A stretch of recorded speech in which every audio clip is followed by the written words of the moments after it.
December 22, 2020. Our devotion is found in Mark chapter 2, verse 1 to 12. This passage is an account of Jesus healing a paralytic through the ingenuity of four men. The paralytic was able to get through the crowd to see Jesus by passing through the roof. As a result of their faith, who are they? The poor men and paralytic. The paralytic was healed spiritually and physically. You know, there is an interesting metaphor that can be derived from this account with regards to the work of the non-governmental organization in building the kingdom of God. You know the character of the story, just like the paralytic in the story. There are people in our society that are helpless in economic, social, spiritual, and other aspects in life. I heard a pastor who said, it is not the economic condition of life, it is the spiritual condition of life. So the non-governmental organization is capable to the poor men who assisted paralytic. The NGO acknowledges that only Jesus Christ can totally heal a person, and its rule is only to open the roof. Methods. Helps, acronym po only. Health, education, livelihood, parenting, social, and spiritual. Health is as conventional as digging an opening in the roof to bring person to the Lord. The principle is the same. We will do whatever it takes for the paralytic to see and be healed by Jesus. You know the purpose? The purpose of the poor men in the story did not open the roof to show off their skills, or creativity, or even compassion to the paralytic. All their efforts is to bring the paralytic to Christ, whom they believe will bring healing to him. In the same way, the purpose of the non-governmental organization is much more profound than just instituting holistic development or being a model non-governmental organization. It is to bring people to Christ because we believe that only Jesus can restore a person to his fearfulness as a human being. Every organization has core values. So ang core values in our text, it is not easy to dig an opening in the roof and let down the paralytic bedstead on which the paralytic is lying. The scenario showed a great deal of teamwork. The same way, the word of the NGO and the church planting would only prosper if teamwork were present. Look at the verse 5, the result. And Jesus, seeing their faith. I repeat, Jesus seeing their faith and said to the paralytic, my son, your sins are forgiven.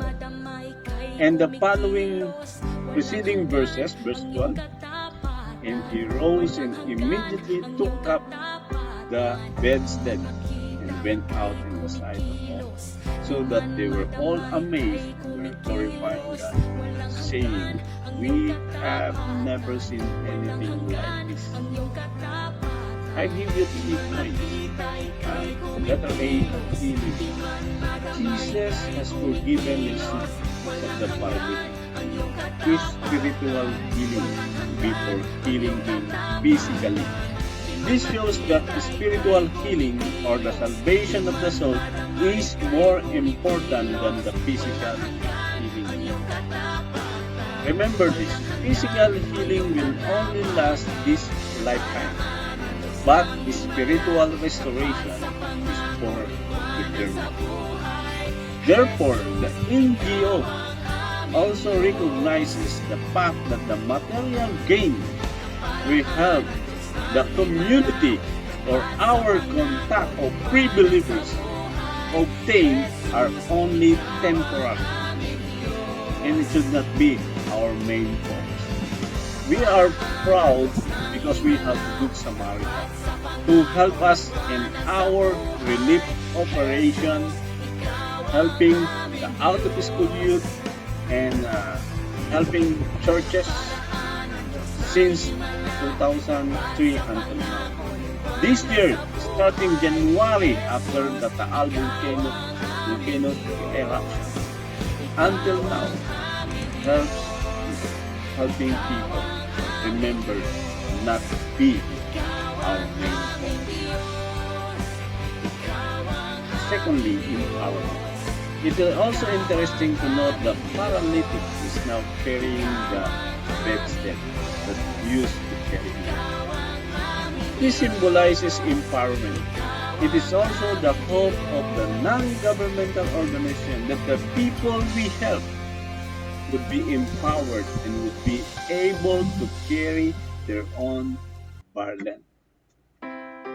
Number 3, let us see God glorified.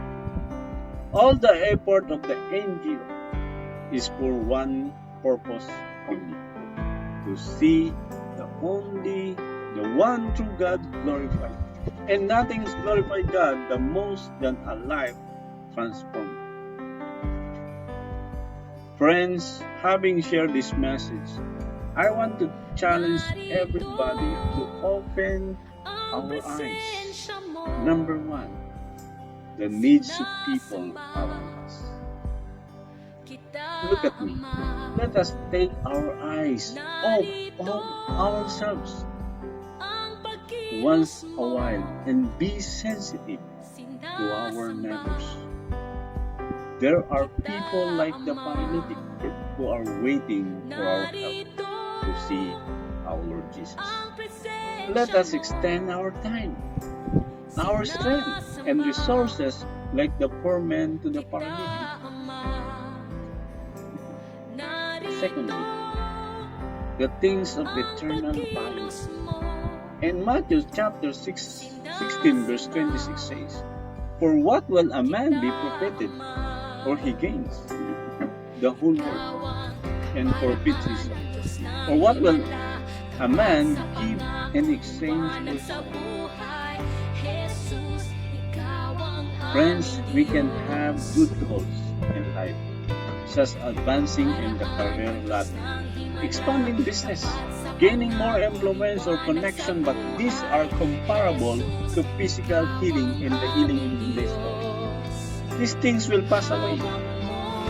Following Jesus' example, let us prioritize on things that last. Again, I repeat, let us prioritize on things that last. Number 2, I will end this message, this devotional. What brings glory to God? According to 1 Corinthians chapter 10 verse 29, it says, "Whether then you eat or drink, whatever you do all the glory of God." Let us try to make our daily existence all for His glory. Again, let us strive to make our daily existence all for His glory. Shout out, thank you for all every friend, prayer partner, good Samaritan, donor, and sponsor. As we celebrate our 30th mission anniversary. Saludo po. And this is the promise of God in Matthew chapter 6 verse 2. Your reward is you. Saludo po. And magandang umaga po. God